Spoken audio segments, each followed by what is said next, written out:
D.B. Cooper. Don't know his identity. Don't know where he came from. Don't know what happened to him. Last night he was just another passenger, but today, after hijacking a Northwest Airlines jet, criminal. He demanded $200,000 and 4 parachutes. Then he disappeared.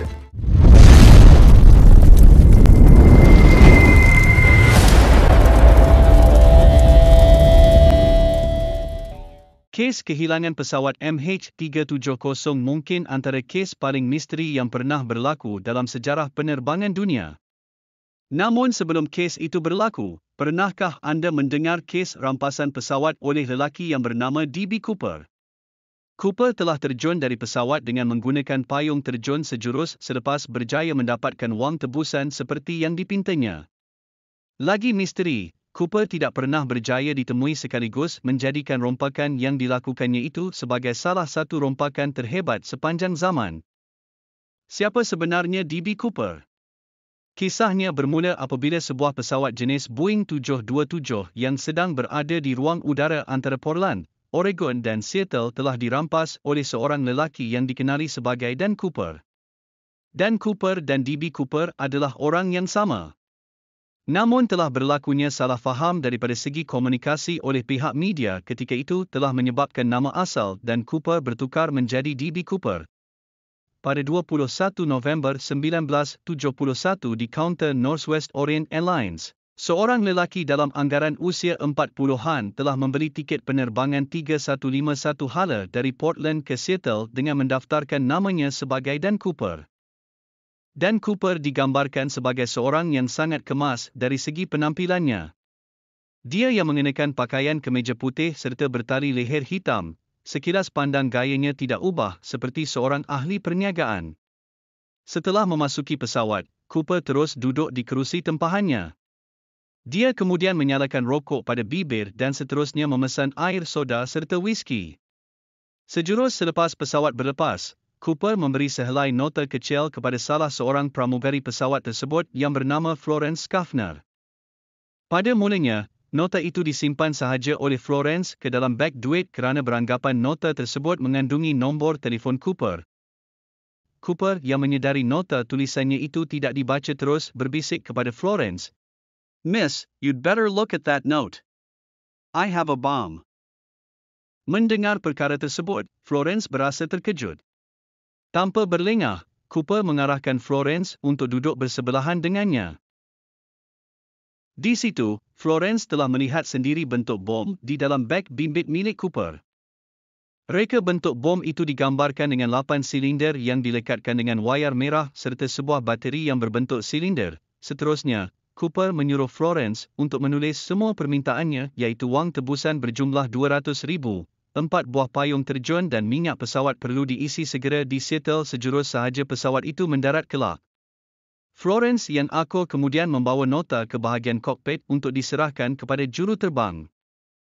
Juruterbang pesawat iaitu William Scott telah bertindak untuk menghubungi pihak kawalan trafik udara Seattle Tacoma Airport. Presiden Northwest Orient yang dimaklumkan mengenai insiden itu terus mengeluarkan arahan kepada agensi yang berkaitan untuk memberikan kerjasama sepenuhnya dengan Cooper. Selepas pesawat itu mendarat dengan selamat di Seattle, kesemua 36 orang penumpang dibenarkan oleh Cooper untuk keluar dari pesawat kerana ia adalah salah satu syarat pertukaran dengan benda tuntutan Cooper. Berikutan semua rancangan Cooper berjalan dengan lancar, maka pesawat itu kemudian kembali meneruskan penerbangannya menuju ke arah bandar Mexico. Mereka yang kekal menjadi tebusan Cooper adalah juruterbang, pembantu juruterbang, seorang pramugari dan seorang jurutera. Pada sekitar jam 8.15 malam di ruang udara Reno dan Seattle, salah satu pintu pesawat tiba-tiba dibuka oleh Cooper. Dia kemudian melakukan satu aksi luar biasa iaitu terjun keluar dari pesawat itu dengan menggunakan payung terjun. Bermula saat itu, kes Cooper telah menjadi salah satu kes paling membingungkan dalam kes penerbangan kerana jejaknya tidak pernah berjaya ditemui selepas itu.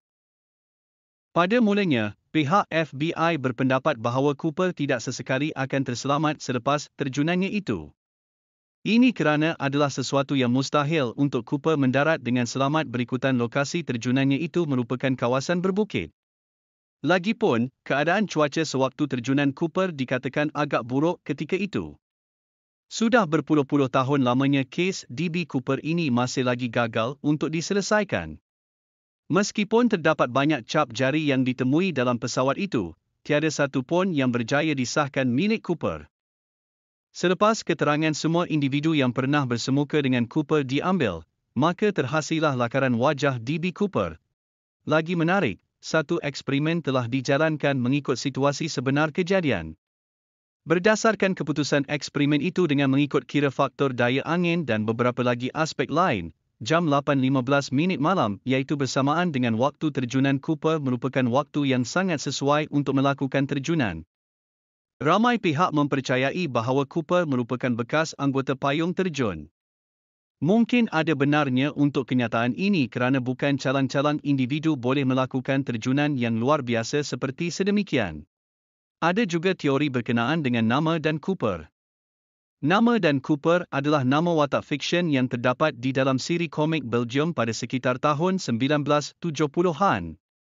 Watak dan Cooper dalam komik tersebut merupakan seorang wira juruterbang yang boleh melakukan aksi terjunan payung terjun. Jadi, ada kemungkinan DB Cooper menggunakan nama watak tersebut sebagai nama samarannya. Kalau diikutkan memang ramai sebenarnya suspek yang dikaitkan dengan DB Cooper. Salah seorang daripadanya adalah John List yang telah membunuh semua anggota keluarganya sebelum berlakunya kejadian rampasan pesawat oleh Cooper. Biarpun John ditangkap pada tahun 1989, dia tetap membuat penafian identitinya sebagai DB Cooper. Pada sekitar bulan Februari tahun 1980, seorang budak lelaki berusia 8 tahun yang sedang bercuti bersama keluarganya telah menggali pasir di kawasan utara Portland.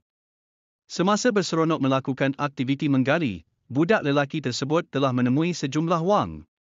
Berdasarkan pemeriksaan terhadap nombor siri wang dan beberapa lagi aspek lain, wang itu ternyata disahkan sebagai wang tebusan milik Cooper. Jadi penemuan tersebut telah sedikit sebanyak membantu perkembangan kes Cooper. Bagaimanapun selepas sekian lama siasatan kes kehilangan DB Cooper telah terbantut, pihak FBI akhirnya membuat keputusan untuk menutup kes ini pada tahun 2016. Sehingga kini masih lagi tiada sebarang jejak mahupun penemuan baharu tentang dan Cooper sekalipun dia telah mati masih lagi tiada penemuan mayat yang boleh dikaitkan dengannya.